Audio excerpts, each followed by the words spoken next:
দীর্ঘ লকডাউনের ফলে বন্ধ রাজ্যের সমস্ত স্কুল, কলেজ, ইউনিভার্সিটি। এর মধ্যে যে সমস্ত স্কুল স্টুডেন্টস এবং তাদের অভিভাবকদের মনের মধ্যে এখন একটাই প্রশ্ন ঘুরে বেড়াচ্ছে যে এই স্কুল কবে খুলবে এবং তাদের যে সমস্ত এক্সাম যেটি বাকি রয়েছে, অর্থাৎ তাদের ছেলেমেয়েদের যে এক্সাম বাকি আছে সেই এক্সামগুলি কখন হবে এবং তার সঙ্গে সঙ্গে এই কমপ্লিট সিলেবাসটাকে অল্প সময়ের মধ্যে কভার করে তারা এবছরের এক্সাম দিতে পারবে। তাদের জন্য শিক্ষা দপ্তর বা রাজ্য সরকার কি কোনো স্পেশাল ব্যবস্থা নেবে? তো তাদের জন্যই আজকের এই ভিডিওটি।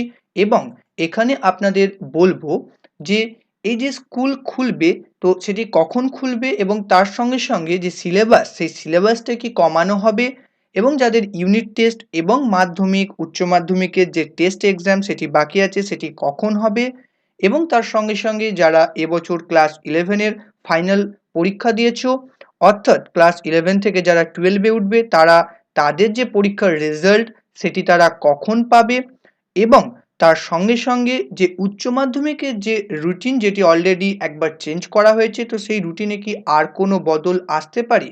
তো এই সংক্রান্ত আজকের এই ভিডিওটি এবং এই ভিডিওটি পুরোটা দেখো। আশা করছি তোমরা এখান থেকে উপকৃত হতে পারবে এবং যারা আমার চ্যানেলে একদম নতুন রয়েছো তারা প্লিজ চ্যানেলটিকে সাবস্ক্রাইব করো এবং পাশে থাকা যে বেল আইকনটি রয়েছে সেটিতে ক্লিক করে নোটিফিকেশনটাকে অল করে দাও, যাতে করে সমস্ত এডুকেশনাল এবং ইনফরমেশনাল নিউজ তার সঙ্গে সঙ্গে স্টাডি টিউটোরিয়াল তোমরা এই চ্যানেল থেকে পেতে পারো।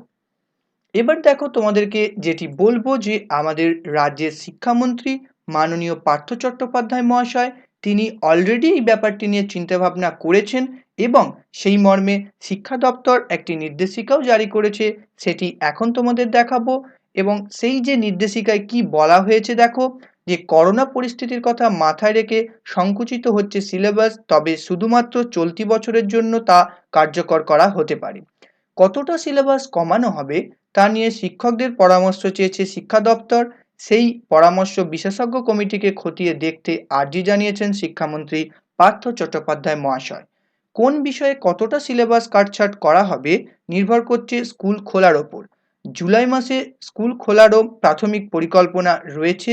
3-4 মাস বন্ধ স্কুলে পঠন পাঠনের ক্ষতি পুষিয়ে সিলেবাস নির্ধারিত হতে পারে এমনটাই জানা গিয়েছে এবং স্কুল খোলার মেয়াদ বেড়ে যদি আগস্ট মাস পর্যন্ত গড়িয়ে যায় সেক্ষেত্রে কিন্তু সিলেবাসে তোমাদের বড়সড় বদল হতে পারে, এমনটাই শিক্ষা দপ্তর সূত্রে খবর। তো সেই সংক্রান্ত বলবো দেখো যে এর সঙ্গে সঙ্গে যে ঘূর্ণিঝড়ের প্রভাব, এর জন্য রাজ্যের অনেক স্কুল ক্ষতিগ্রস্ত এবং সেক্ষেত্রে একটি বড়সড় প্রবলেম এর সম্মুখীন যে ছেলেমেয়েরা হচ্ছে এটিও কিন্তু স্বীকার করে নেওয়া হয়েছে। এবং তার সঙ্গে সঙ্গে যে ইউনিট টেস্ট তোমাদের কখন হবে সেই সংক্রান্ত বললে যে তোমাদের ফার্স্ট ইউনিট টেস্ট বা সামেটিভ এক্সামিনেশন যেটাই বলো না কেন, সেটি কিন্তু এপ্রিল মাসের প্রথমে হওয়ার কথা ছিল, যেটি হয়নি লকডাউনের জন্য, এবং দ্বিতীয় সামেটিভ এক্সামিনেশন সেটিও সেপ্টেম্বরে হবার কথা।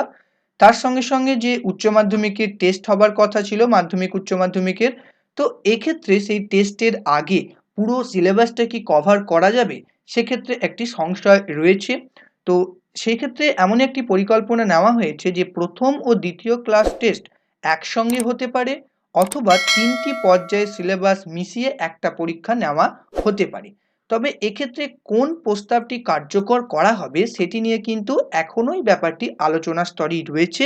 এই সংক্রান্ত কোনো ফাইনাল ডিসিশন এখনো অবধি জানানো হয়নি।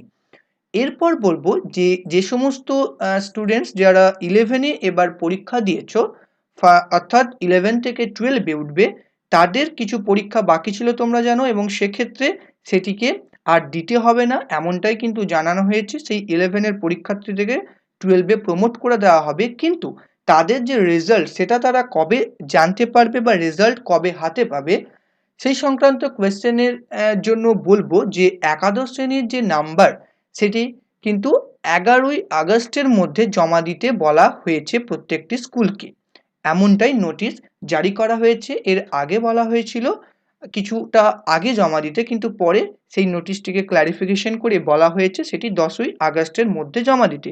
অর্থাৎ এই সময়ের মধ্যে তোমাদের প্রত্যেকটা স্কুল তারা তাদের মার্কস সাবমিট করবে, যে সাবজেক্টগুলির পরীক্ষা হয়েছিল সেই সাবজেক্টের মার্কস তারা সাবমিট করবে।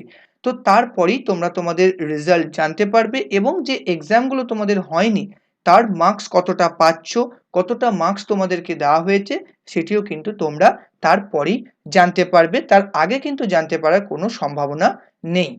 এবং তার সঙ্গে সঙ্গে বলবো যে যারা উচ্চ মাধ্যমিক পরীক্ষা দিচ্ছ, সেই উচ্চ মাধ্যমিক পরীক্ষার যে রুটিন, যেটি অলরেডি একবার চেঞ্জ করা হয়েছে, তো সেক্ষেত্রে যদি পরিস্থিতি আরও খারাপ হয়, তো এক্ষেত্রে আমার যেটা মনে হয় যে রুটিনে আরও বদল আসতে পারে। কারণ আমাদের শিক্ষামন্ত্রী পার্থ চট্টোপাধ্যায় মহাশয় তিনি কিন্তু অবশ্যই স্টুডেন্ট সেফটির কথাটাকে প্রথমেই তিনি প্রায়োরিটি দিচ্ছেন। এমনটা কিন্তু তিনি এর আগে বহুবার ওনার বক্তব্যে বলেছেন।